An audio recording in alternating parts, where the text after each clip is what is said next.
Hello, mga kamaster, maraming salamat po sa lahat ng tumatangkilik ng Number 1 Supreme Warrior. Paki-follow and subscribe mga master para sa mga susunod pang mga kabanata. Number 1 Supreme Warrior. Kabanata 451. Si Zan at ang iba pa ay umiinom pa rin sa labas. Walang nakapansin sa Faye na iyon. At lihim na umalis si Dennis. Ang dalawang iyon ay napunta sa banyo. Ilang oras, ang mga tao na nasa parehong mesa kasama sina Faye at Dennis. Walang hinihinalang wala. Uminom sila ng kaunting alak at ito ay itinuturing na A. Maligayang sesyon ng pag-inom hanggang sa sila ay nahihilo mula sa inumin. Sa ganito, sandali, isang sports car ang sumakay at nakapark sa pasukan. Bumaba si Lana. At lumakad sa loob. Diyosa ng digmaan. Ang ilang mga magagandang ushers ay orihinal. Nakatayo sa tabi ng pintuan, nababato. Huminga sila ng biglaang paghinga nang makita nila A. Medyo bumaba ang ginang mula sa kotse. O Diyos ko, ito talaga ang Diyosa ng digmaan. Mahusay iyon, maging ang Diyosa ng digmaan ay narito. Ang aming walang malasakit na Vilya ay nakalaan upang maging sikat. Hindi lamang 2 hari ng digmaan ang narito, ngunit kahit na dito rin ang Diyosa ng digmaan. Ang ilan sa mga babaeng ushers ay nasa sabik. Nawala silang ideya kung ano ang gagawin. Ang isa sa kanila ay nag-react sa pamamagitan ng pagsasabi, kayo dapat mabilis na tumakbo at ipaalam sa master. Maghahanda ako ng isang brilyante memorabilia badge para sa Diyosa ng digmaan. Walang ibang paraan tulad ng pinakamahusay na mga badge na inihanda nila ay ang parehong mga badge ng brilyante na ibinigay nila sa mga hari ng digmaan. Sa kabutihang palad naghanda sila ng 2 extra. Kung hindi, ito ay tiyak hindi sapat. Ang mga babaeng ushers ay mabilis na tumakbo sa loob at ang mga naiwan sa likuran ay lumakad papunta kay Lana kasama ang badge sa kanyang mga kamay. Ano ang Panginoon ko ginagawa? Bakit hindi niya sinabi sa akin kanina na siya ay darating upang sumali sa mga veterano na nagtitipon? Kung alam kong darating siya, susundan ko na siya. Hindi mapigilan ni Lana na perset ang kanyang mga labi dahil hindi siya nasisiyahan. Bagaman inilahad siya ni Dennis dati, lagi niyang hindi gusto ang mga aktibidad ng ganyan. Kalikasan. Bukod doon, hindi niya gusto ang Magnus Sutherland. Siya ay palaging nadama na ang taong ito ay tila pekeng. Gayunpaman, kung alam niya na si Faye ay narito rin, pupunta siya ng walang anumang mga dahilan. Maligayang pagdating. Diyosa ng digmaan. Diyosa ng digmaan, medyo huli ka na. Nagsimula na kami. Tanghalian sa tanghali. Gayunpaman, hindi mo kailangang mag-alala. Nakareserba kami ng ilan mga talahan na yan at hindi sila naantig. Ito ay isang memorabilia badge namin. Inihanda bilang isang memorya ng relasyon ng mga veterano. Inaasahan kong ang Diyosa ng digmaan ay maaaring ilagay ito bilang isang tanda ng pag-alaala. Ang medyo usher agad na sinabi matapos siyang maglakad papunta kay Lana. Okay, walang ideya si Lana. Ano ang nais ni Faye nang tanungin niya siya na lumapit sa lalong madaling panahon? Siya tumango, kinuha ang badge, at inilagay ito bago maglakad sa loob. Ano ang narito ang Diyosa ng digmaan. O Diyos ko, narito ang Diyosa ng digmaan. Mabilis. Lahat, bumangon ka at tanggapin siya. Narito ang Diyosa ng digmaan. Ito ay talagang sulit na narito tayo ngayon, makikita natin ang Diyosa ng digmaan. Elegant di manner ngayon. Ang mga taong kumakain at umiinom. Ang patio ay labis na nasa sabik nang marinig nila na narito si Lana. Hindi mo na kailangang tanggapin ako, magpatuloy sa pag-inom. Si Lana ay mayroon na. Naglakad sa malalaking hakbang at sinabi na may malamig na ekspresyon sa kanyang mukha. Pagkatapos niyang magsalita, tumingin siya sa paligid niya at pinili na maglakad. Sa pamamagitan ng isang maliit na linya, nang direkta patungo sa loob ng pintuan ng arko. Hindi mabuti. Labis na natakot si Master Miller nang makita niya kung alin direksyon na siya ay naglalakad papunta. Agad siyang tumayo at gusto sundan mo siya. Kabanata 452. Nadama na ni Master Miller na may mali. Kakaiba iyon. Ang Diyosa ng digmaan ay lumakad sa loob pagkatapos niyang tanungin ang lahat na magpatuloy. Umiinom ng walang ibang salita pagkatapos niyang dumating. Posible ba na ang nalantad ang bagay? Mabilis niyang naisip ang posibilidad na ito sa loob. Kung ang bagay ay hindi nakalantad, bakit ang Diyosa ng digmaan ay lumalakad patungo ang lugar na iyon? Ang iba ay hindi naglakas loob na masaktan si Magnus ngunit ang Diyosa ng iba ang digmaan. Si Magnus ay wala sa harap ng Diyosa ng digmaan. Maaaring may posibilidad kahit kung saan pinapatay niya siya kung hindi siya nasisiyahan. Pagkatapos ng lahat, ang Diyos ng digmaan na si Ethan Hayes ay hindi masisisi ang Diyosa ng digmaan. Lana Zex kung alam niya ang eksaktong sitwasyon. Naisip niya ang mga ito at nagkaroon ng komplikadong pakiramdam sa loob. Malapit na siyang sumunod at pipigilan siya. Hoy! Master Miller, ano ang ginagawa mo? Hindi mo ba narinig ang Diyosa ng digmaan? Hiniling niya sa amin na magpatuloy sa pag-inom. Si Zan ay walang ideya na ang Diyos ng digmaan na si Hayes ay hilahin siya pabalik at sinabing, ang mga salita ng isang Diyos ng digmaan, gaano man simple, ay isang order. Nais mo bang sumuwi sa utos ng Diyos ng digmaan? Iyon ay tama. Tila nagmamadali ang Diyosa ng digmaan. Dapat mayroon siya. Isang bagay na dapat gawin at kailangan lang nating makinig sa kanyang mga order. Isa pang opisyal. Sabi, gusto kong tanungin kung ano ang nais ng Diyosa ng digmaan. Ito ang una. Oras dito at hindi siya pamilyar sa kanyang paraan. Natatakot ako na hindi siya. Hanapin ang kanyang paraan dito. Mabilis na ipinaliwanag ni Master Miller. Sa ganitong isang maikling halaga ng oras, ang kanyang noo ay natakpan na ng pawis. Master Miller. Nais na makapasok sa magagandang libro ni King of War Sutherland kaya siya ay aktibo. Nagbigay ng 2 babaeng kilalang tao sa kanya na interesado siya. Gayunpaman, kaunti. Alam ba niya na ang Diyosa ng digmaan ay narito? Haha, hindi ito. Mahalaga kung nahanap niya ito o hindi. Kailangan lang nating sundin kung ano ang Diyosa ng digmaan sinabi. Tumawa si Queen. Kahit na interesado rin ako kung ano siya. Paggawa, hindi ako maglakas loob na sundan siya. Sino ka pa upang sundin mo siya? Oo.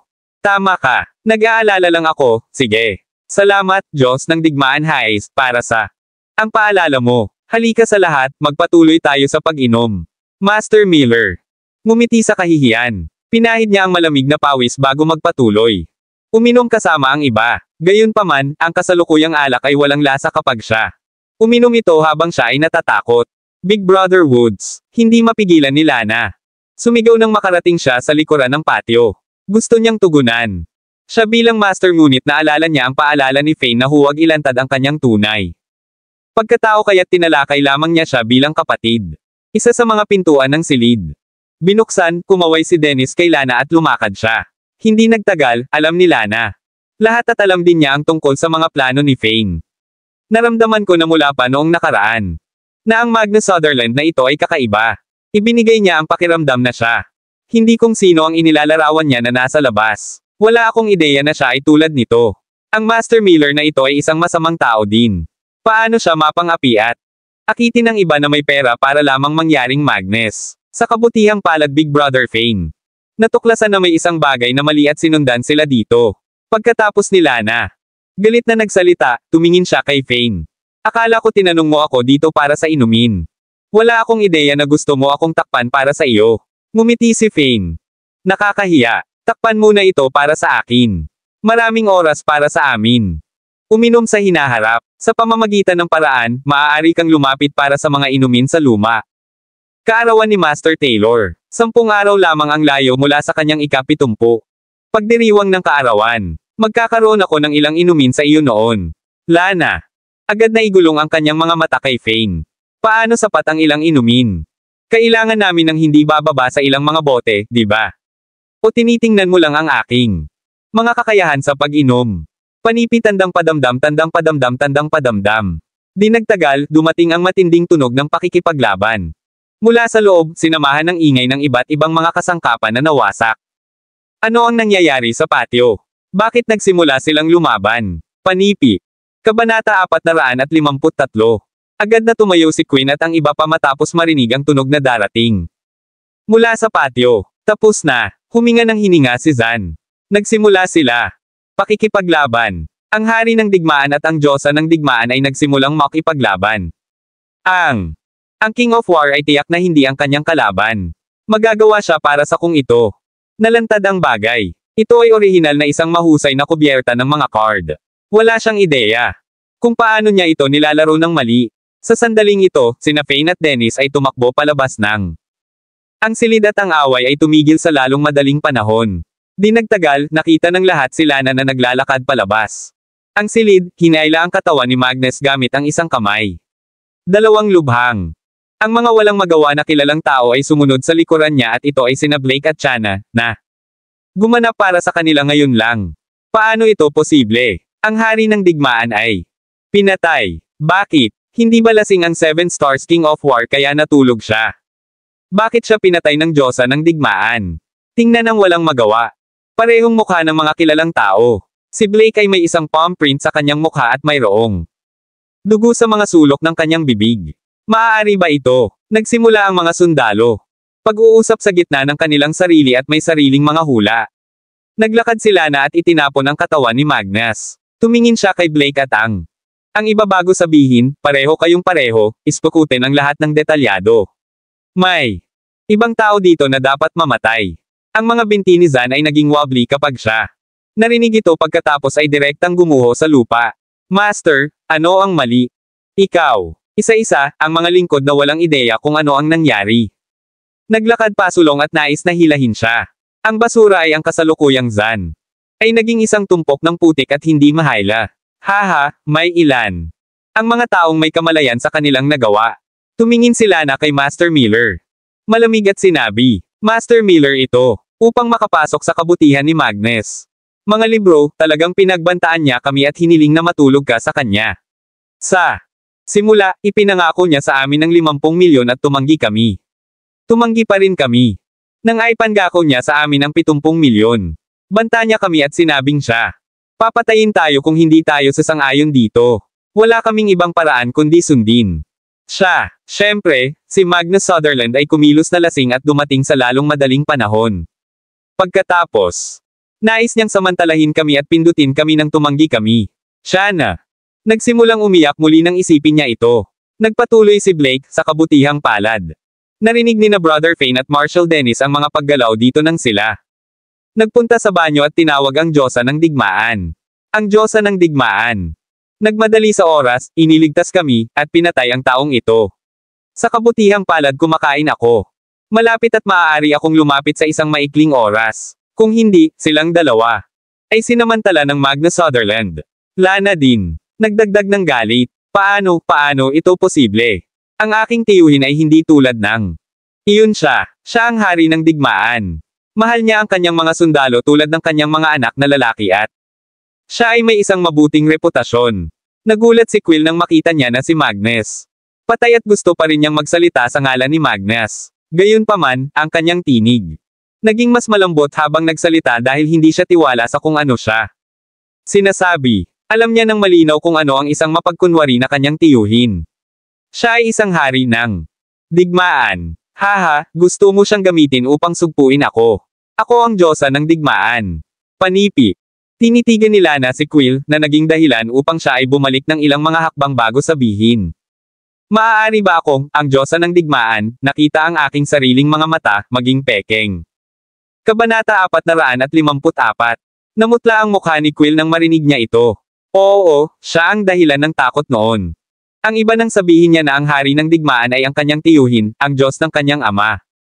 Kapatid, gayunpaman, ang magandang babae na ito na may magandang figure sa harap niya ay ang God of War, isang mas malakas na pag-iral kumpara sa kanyang tiyuhin. Iyon, hindi iyon. Tama, si Master Miller, na paralisado sa lupa, ay mabilis. May naalala, noong nakaraan, ang hari ng digmaan na si Sutherland ay nagkaroon. Saglit na pumasok sa kwarto at paano nangyaring hindi niya nakuha kung ano. Gusto niya pagkatapos ng mahabang panahon. Maliban kung ang hari ng digmaan. Si Sutherland ay nakikipag-chat sa dalawang magagandang babae doon. Kung hindi, sa ilalim. Normal circumstances, dapat natapos na ang nangyari sa pagitan nila. Bago dumating ang Diyosa ng digmaan. Kung hindi naging hari ng digmaan si Sutherland.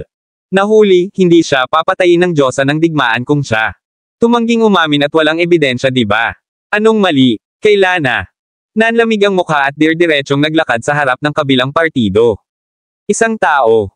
Tulad mo na nang aapi at nanligaw sa iba ay dapat mamatay. Mamatay. Si Lana ay hindi.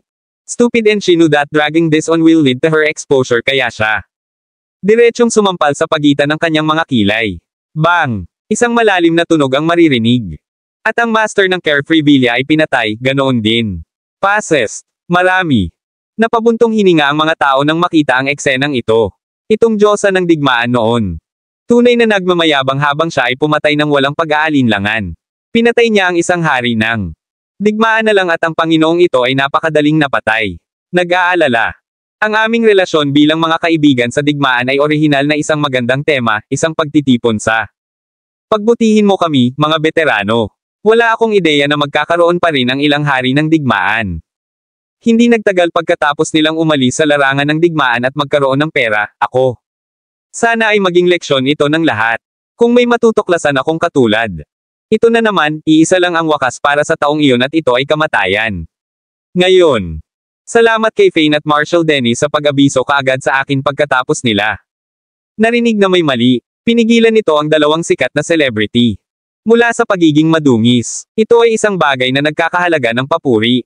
Kami pa rin ang mga hukbo ni Cathy Sia pagkatapos naming ma-discharge. Kailangan pa nating mag-ambag kay Cathy Sia at maging mabuting halimbawa. We need to bravely step up when we discover. Hindi pagkakapantay-pantay. Matuwid na sabi ni Lana na muling pinuri sina Fane at Dennis. Siya. Pagkatapos ay sinabi sa nanginginig na mga manggagawa ng Carefree Villa, hilahin ang dalawang katawan na ito. Palabas at pakainin sila sa mga aso. Lahat ng hindi pa tapos kumain at maaaring magpatuloy ang pag-inom. Bastos talaga. Wala akong ideya na ito Magnus. Si Sutherland ay isang taong tulad nito. Galit na galit din si Queen habang sumasample. Kanyang hita, hindi ako nagpatuloy sa pag-inom dahil malapit na tayong matapos, nararamdaman ko. Naiinis ako na ang ganitong uri ng basura ang nagyaya sa akin na uminom. Ang iba ay natural na walang planong magpatuloy sa pag-inom. Marami sa kanila ang tumayo. At naghanda ng umalis. Wala silang ideya na naisip ito ni Lana at sinabi sa sandaling ito, ay oo, ito ay tila ikapitong kaarawan ng luma. Master Taylor. Isang makabuluhang bagay ang ginawa ni Fane ngayon at nag-alis ng pinsala. Para sa atin. Dapat din natin siyang suportahan, lahat ng gustong uminom ay pwedeng dumalo. Ang party. Sa tabi niya, nagdilim ang mukha ni Fane nang marinig niya ito. Ang luma. Baka atakihin sa puso si Master Taylor kung pumunta doon ang Goddess of War. Para suportahan siya. Gayunpaman, dahil sinabi na ni Lana, hindi siya makatanggi. Kanya. Nakangiti lang siya. Tatanggapin ko ang lahat ng darating. Magkikita tayo. Sa pamilya Taylor pagkatapos ng 10 araw. Buti naman tayo lang ang nakakaalam nito. Bagay. Huwag kang maglibot at sabihin sa iba. Alam ni Lana na ayaw ni Fane. Showing off at natatakot siya na maging malaking party ito, lalo na kapag may 10 araw na lamang para sa hapunan sa kaarawan. Sige, gagawin ko. Umalis ka muna. Napatingin si Lana kay Fane pagkatapos nitong magsalita at umalis. Kabanata 455. Umalis sina Fane at Dennis ngayon. Buti na lang matalino siya at naalala niya si Lana. Kung hindi, ang kanyang pagkakakilanlan bilang isang Supreme Warrior ay hindi may tatago kung siya ay pumatay. Isang 7-star na King of War. Kinuha ni Quill ang kanyang mga bodyguard, mabilis na umalis, at lumabas. Sa mga lansangan, napakadilim pa rin ang mukha niya habang nasa sasakyan. Moher *** Sacker, it's all because of that guy named Fane. Kung hindi siya, hindi sana namatay si Tito. Hinawakan ni Quill ang magkabilang kamay sa kamao at galit na galit. May kapangyarihan ang taong iyon at hindi siya isang normal. Kakayanin ng bodyguard. Wala akong ideya na ganoon pala siya ka-busybody. Siya. Alam niyang hindi sila ni Dennis ang kalaban ng King of War pagkatapos niya.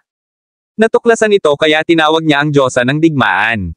Ang Diyosa ng Digmaan ay isang taong hindi makayanan ng ganito kaya pinatay niya si King of Digmaan ng Sutherland sa galit.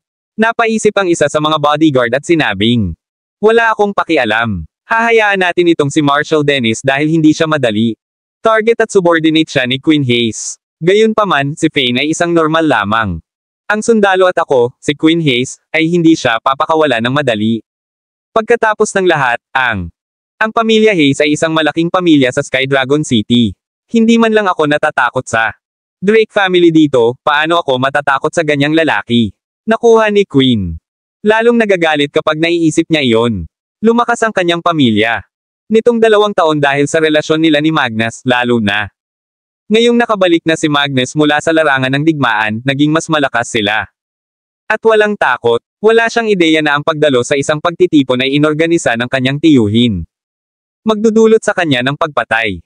Pati ang may-ari ng villa ay pinatay ng mga Diyosa ng Digmaan. Napaisip siya saglit bago tumawag sa kanya. Ama, Theo Sutherland. Patay na siya. Pagkasabi niya nito, Quill. Hindi rin makapaniwala na ito ay totoo. Haha, Queen. Hindi ka makakagawa. Ganyang biro. Ang iyong tiyuhin na si Sutherland ay isang 7-star na King of War, paano siya? Mamatay. Tumawa si Master Zenos at halatang hindi siya naniniwala. Quill. Pare, totoo? Ito talaga ang katotohanan. Pinatay siya ng Diyosa of War kasama ang may-ari ng Carefree Villa. Halos umiyak si Quill bilang nagsalita siya. Lubhang sumama ang pakiramdam niya habang tinatrato ni Magnus ang kanyang pamilya ng maayos at maging. Tinatrato siya bilang sarili niyang anak. Ano? Biglang tumayo si Master Zenos at dumilim ang mukha niya. Na-offend ba niya ang Goddess of War? Si Goddess ba? Of War? Lana Zex? Mula sa Middle Province. Paano siya mamatay sa A? Simpleng tanghalian at pagtitipon para ipagdiwang ang relasyon ng mga veterano. Paano ang posible iyon? Tumanggi pa rin si Master Zenos na maniwala sa katotohanan ito hanggang ngayon.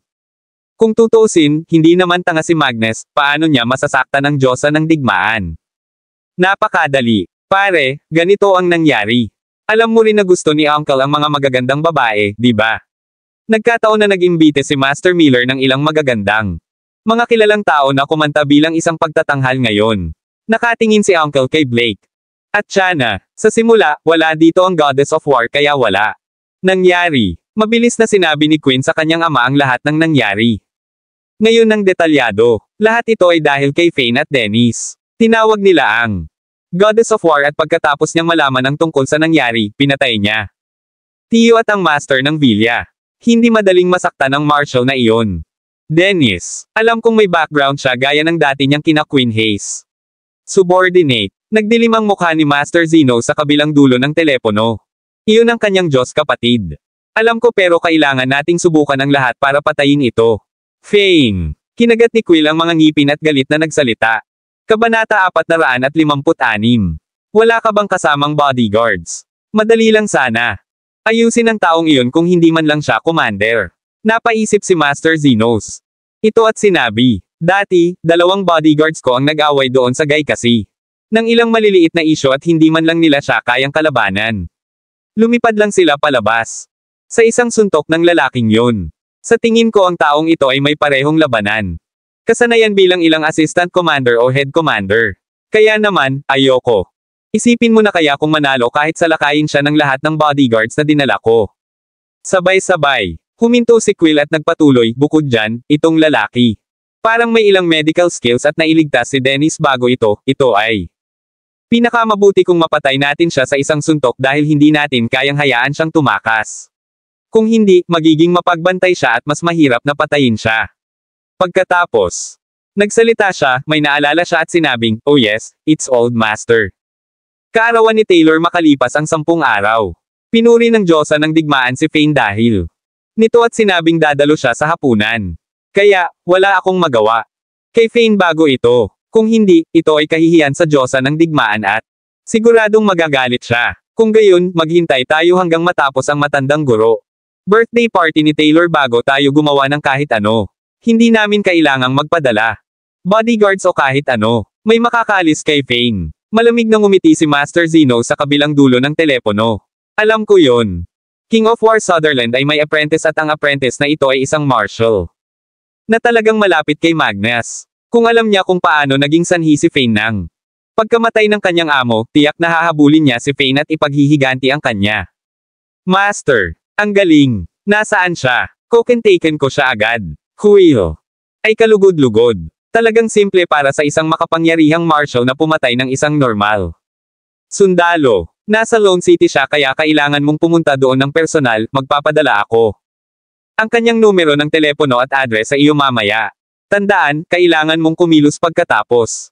Ang birthday party ni Old Master Taylor. Magtataas ito ng hinala kung gagawin mo. Anumang bagay bago yun bilang iyong Uncle Sutherland ay kamamatay lamang at ang iyong nakipag-away ang bodyguard kay Fane. Pinaalalahanan ni Master Zenos si Quill dati. Pagtatapos ng tawag, sa sandaling ito, nakarating na si Fane sa bahay at nagpapahinga sa kanyang kama, inihahanda ang kanyang lakas para sa laban sa gabing iyon. Hindi nagtagal. Pagkatapos nito, ang insidente kung saan ang hari ng digmaan na si Magnus Sutherland ay pinatay ni Ang diyosa ng digmaan dahil pinagnanasaan niya ang kagandahan ng mga sikat na celebrity. Ay kilala sa buong gitnang lalawigan. Diyos ko, Magnus. Si Sutherland ay isang 7-star na King of War at may karapat-dapat na serbisyo militar. Paano siya napatay ng ganoon lang? Nagulat din si James Drake nang narinig niya ang balita. Ito ang taong gusto nilang makilala. Ngunit hindi nang ahas na masaktan. Bukod doon, ang Goddess of War talaga. Pinatay ang taong ito na gumawa ng hindi mabilang na mga sakripisyo para sa bansa nang wala. Maraming pangangatwiran. Na-offend niya ang diyosa ng digmaan, paano pa siya? Nakaligtas dito. Spectre Face, isa sa 3 pangunahing tagapag-alaga sa Drake. Pamilya, ngumiti ng mapait. Walang anuman kapag ginawa nitong diyosa ng digmaan. Wala, ngunit sa sandaling kumilos siya, nasorpresa niya ang lahat sa kabuuan. Middle Province. Sa tingin ko ay nagawa niya ang isang mahusay na trabaho. Isang magandang pumatay. Tanya. Nagtaas ng ulo si Drake. Si Blake ang paborito kong female singer. Siya ay hindi kailanman nagkaroon ng anumang affairs at palaging gumagawa ng gawaing kawang-gawa. Hindi ba dapat ganon? Hayop, si Magnus Sutherland, ay papatayin dahil sa kagustuhang makakuha ng napakagandang mga awit. Tulad niya, nararamdaman ko rin na nakuha niya ang nararapat. Mabait din si Chana.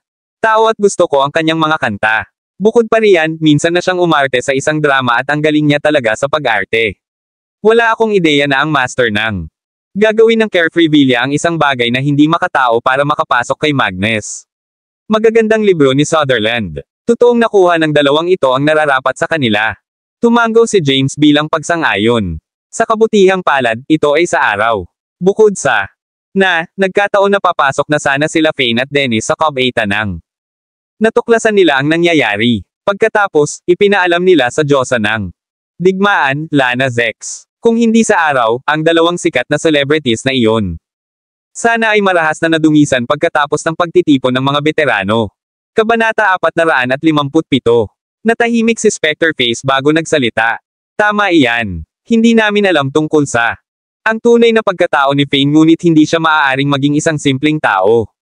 Pwede ba na ang hari ng digmaan na si Sutherland ay pinatay niya? Matapang na hula ni Tanya. Pagkatapos niyang isipin iyon, paano ito posible? Direktang Spectre Face. Umiling siya. Imposible iyon. Si Magnus ay hindi isang normal na hari ng digmaan. Siya ay isang 7-star na hari ng digmaan. Kahit na si Fane ay isang hari ng digmaan, ito ay magiging imposibleng mapatay niya si Magnus. Bukod sa Diyos ng digmaan, ibang tao. Hindi ito magagawa. Pumayag din si James. Imposible naman yun. Pinatay siya ni Fane dahil hindi pa ganoon kalakas si Fane. Kung hindi, bakit ginawa ang Goddess of War pumunta doon? Nabalitaan din namin na sina Fane at Dennis. Sa labas, maririnig ang tunog ng labanan mula sa loob. Maging ang pinto at nasira ang mesa. Buntong hininga, akala ko magaling siya. Naramdaman ni Tanya. May katuturan ang sinabi ng kanyang ama at bahagyang nadismaya, gayunpaman. Maya-maya ay may naalala siya at nagulat na sinabi, "Oh yes, I almost." May nakalimutan. Noong naghapunan kami kahapon, na-offend kami. Isang taong kilala bilang Brother Tempest mula sa Eagle Clan. Inayos ni Fane A. Makipaglaban sa kanya mamayang alas 8 ng gabi sa kagubatan sa labas ng lungsod at sabi pa niya ayos lang kahit gaano pa kadami ang tao sa kabilang party. Dinala. Talaga. Buti na lang, gusto kong pumunta dito at tingnan. Lumiwanag ang mga mata ni Spectre Face pagkatapos marinig ito. Balita ko magaling talaga si Fane. Sa pakikipaglaban at napakahiwaga ng kanyang pagkakakilanlan. Interesado ako sa kanya at baka may makita ako kung pupunta ako at titingnan. Haha. Talaga. Gusto ko din pumunta. Gayunpaman, mas mabuti kung magmamasid tayo mula sa malayo. Hindi niya tayo matutuklasan. Naisip ito ni Tanya, natawa, at sinabing, ako. Natatakot siya na hindi siya masaya kapag nalaman niya ang tungkol sa atin. Sigurado yan. Magdala tayo ng teleskopyo. Pwede tayong pumunta kanina at magtago. Spectre. Napaisip ang mukha at sinabing, maghanda ka ng ilan, gusto ko ring tingnan. Wala silang ideya na magkaka-interes din si James at diretso niyang sinabi. Ito, lumipas ang oras at ang insidente kung saan pinatay ng diyosa ng digmaan si Lana ang King of War Sutherland ang naging dahilan ng pagkatakot ng maraming makapangyarihang tao. Pagkagising ni Fane, naghilamos siya ng mukha at tinignan ang oras. Ito ay alas 8 na ng gabi kaya pumunta na siya sa bakuran at naghanda sa pagmamaneho. Palabas. Daddy, lalabas ka ba para maglaro? Gusto ka rin sumama ni Kylie. Wala siyang ideya na bago siya makasakay sa sasakyan ay tumakbo si Kylie at humawak sa ilalim na bahagi ng pantalon ni Fane gamit ang kanyang mabilog na mga kamay, ang kanyang mga mata ay puno ng mga inaasahan. Nag-init ang puso ni Fane nang makita niya ang cute na babae. Sa harap niya, hinawakan siya nito at hinalikan ang maselang pisngi nito. Si Daddy meron gawaing gagawin. Maaari ka bang maglaro sa bakuran saglit? Pagdating ni Daddy, pabalik, isasama kita ni Mama mamasyal sa park. Okay. Okay. Okay. Hihintayin ni Kylie ang pagbabalik ni Daddy. Kailangan mong bumalik, mas mabilis. Natuwa naman agad si Kylie. Inilagay siya ni Fane sa lupa at nagmaneho patungo sa mga pintuan ng lungsod. Kabanata 458. Tempest. Sa palagay mo ba ay matakot ang tao na hindi siya manalo? Halika, mahigit sa 100 tao ang tumayo sa kakahuyan sa labas ng lungsod at sinabi ni Baldman kay Brother Tempest na nasa tabi niya. Kapatid na si Tempest. Tumingin sa oras at ito ay 5 minuto na ang nakalipas 8. Siya. Nakasimangot. Ang taong iyon marahil ay hindi sapat na matapang na lumapit at baka magdupang lang tayo. Ang isa pang taong may dilaw na buhok ay nagsabi, sigurado ako na siya. Hindi matapang na lumapit. Sa palagay ko ang taong ito ay maaaring matakot na. Sumilip siya sa kanyang pantalon matapos niyang malaman na si Brother Tempest ay mula sa Eagle Clan. Malinaw na siya ay nakakagulat na oras ng manggahas siyang magtanong sa kapatid Tempest upang magdala ng maraming tao tulad ng gusto niya. Dapat ay umalis na siya sa gitna. Lalawigan ng bus kaninang umaga. F***Sacker, wala akong ideya na ang taong ito ay duwag. Hiniling niya sa akin na magdala ng maraming tao hanggat gusto ko. Kung iyon. Ang kaso, gagawa ako ng ilang mga katanungan tungkol sa address ng kanyang kapatid. Gusto ko. Tiyak na patayin ang kanyang kapatid at i-play ang kanyang anak na babae upang gawin siyang panghihinayang. Kapatid. Si Tempest ay bumagsak at hinawakan ang kanyang mga kamay sa mga kamao matapos niyang marinig ito. Sa ganito. Sandali, sa isang lumang inuupahang bahay, si Tiger ay nakaupo doon na may nakasimangot at isang malamig na hitsura. Sa mukha niya, ang babae sa tabi ni Tiger ay tumingin sa kanya at sinabing, Tiger, ikaw. Nag-aalala tungkol sa iyong kapatid na si Fane, di ba? Sai, nag-aalala din ako. Kung ito, hindi ba para sa kanya, hindi kami makakaalis kagabi? Hindi ko kaya. Hayaan siyang madala ang lahat sa pamamagitan ng kanyang sarili. Kung namatay siya ngayong gabi, sisihin ko ang aking sarili. Para sa natitirang bahagi ng aking buhay. Hindi ako makakapayapa, naisip ni Tiger. Tungkol dito bago tuluyang tumayo at pumasok sa kusina na naghahanap ng kutsilyo ng kusina. Tiger, kung hindi mo ako ituring, hindi mo ba dapat isaalang-alang? Ngalan ng aming anak. Ilang taon na siya. Ano ang dapat niyang gawin kung mamatay ka? Gusto niya kilalanin bilang isang anak na bastard, isang bata na walang ama. Asawa ni Tiger. Tiningnan ng bata na mabilis na natutulog sa baby cot habang hinuhuli si Tiger. Manggas. Mahal, humihingi ako ng paumanhin.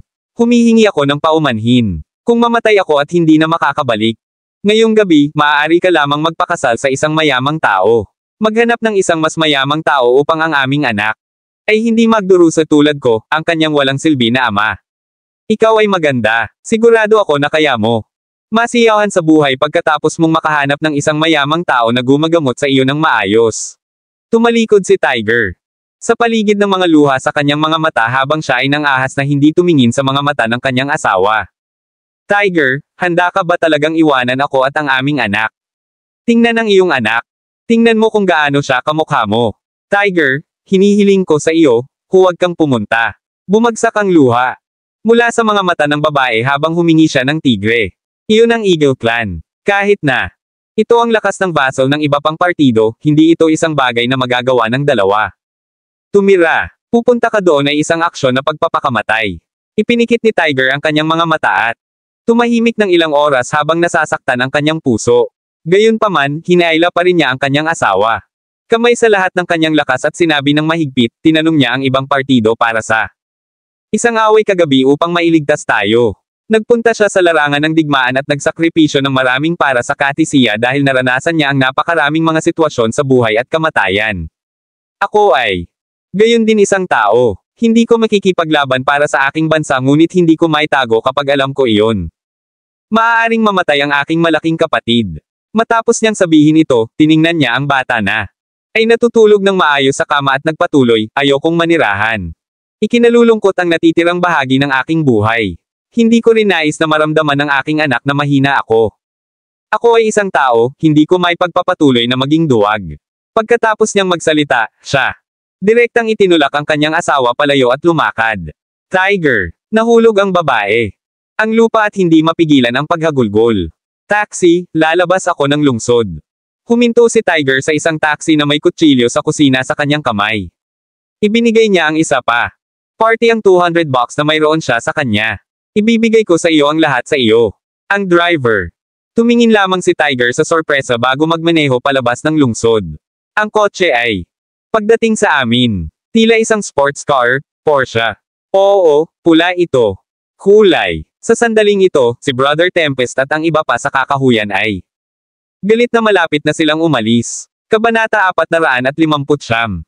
Bigla silang nakakita ng isang sports car na darating. Maaari ba itong maging taong gumawa? Isang appointment upang labanan tayo. Hinawakan ng lalaki ang kalbo. Ang taong ito ay medyo mayaman. Paano siya magiging kanya? Kung siya ay mayaman, bakit niya dadalhin ang mga iyon? Dalawang magagandang kababaihan upang kumain sa mga kalsada sa kalsada. Sinabi ni Brother Tempest. Isang nakasimangot. Hindi nagtagal huminto ang sasakyan na hindi kalayuan sa kanila. Isang tao ang bumaba mula sa kotse at lumakad. Habang naglalakad siya malapit, sinabi ni Brother Tempest. Sa sorpresa, ito talaga ang bastard. Iniwan niya ang kanyang kamay matapos siyang magsalita at isang dosenang tao ang agad na lumakad at nakapaligid kay Fane. Bata. Sinabi mo ng 8:30. Gaano ka manggahas? Iyon ay tama. Naisip namin na aaminin mo na ikaw ay isang duwag at hindi ng ahas. Halika rito. Maraming mga miyembro ng lipi ng Eagle kaagad ang nagsabi kay Fane. Mahalaga ba ito? Natigilan si Fane. Kumuha siya ng isang piraso ng puting sand. Sigarilyo, sinindihan ito, at naninigarilyo. F*** mo. Paano ang isang tao na nagmamaneho ng isang Porsche 911, naninigarilyo ng puting sigarilyo ng buhangin? Ang isa sa kanila ay kumuha ng tingnan, hindi nagsasalita, at halos nagsusuka ng dugo.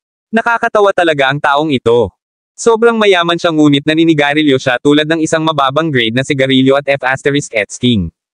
Dinala ang kanyang sisiw upang kumain sa mga kalsada sa kalsada. Bullshit, huli ka ng kalahati. Isang oras. Kung hindi ito mahalaga, ano? Gutom na gutom si Brother Tempest. Pagkatapos ng lahat, siya ang nagtipon ng mga taong ito. Kung siya ay nakatayo, hanggang mawawalan siya ng karangalan. Sa kabutihang palad ang taong ito ay dumating pa rin. Ang mahalagang bagay ang lahat ay mamamatay. Ang bagay sa akin ay huli na. Naturally hindi mahalaga. Ito ay talagang mabuti. Hindi ba mabuti na kayong mga lalaki? Mabuhay ng dagdag na 30 minuto. Nagkibit balikat si Fane at ngumiti. Malamig. Bata, hindi ka katamtaman. Hindi ka ba malinaw tungkol sa kung sino ang isa na nabuhay ng dagdag na 30 minuto? Tumawa din ang kalbo na lalaki. Nang walang takot, haha, hindi ba kita hiniling na makakuha ng maraming tao hanggat maaari? Kaya, ito ang iyong kapangyarihan. Gaano ka manggahas na mapangapi ang aking kapatid na may kaunting maliit? Kapangyarihan haha, talagang nagpapakamatay ka. Tumawa si Fane. Ang iba pang partido lamang. Nagdala ng isang dosenang tao at malinaw naman na lampas sa kanyang inaasahan. Hindi sapat ang mga tao. Natigilan si Brother Tempest. Ikaw talaga. Hindi ka tamtaman. Napakahirap na kailangan kong tumakbo dito para sa isang dosenang tao. Gayunpaman, mabuti rin ito. Maaari kong husayin kayo kanina, bumalik bahay, at samahan ang aking anak na babae upang mamili. Kapag Fane naalala kung ano ang ipinangako niya sa kanyang anak na babae, isang matamis na ngiti ang lumitaw sa kanya. Mukha. Natatakot ako na hindi ka magkakaroon ng pagkakataong ito. Naglakad ang isang matandang lalaki.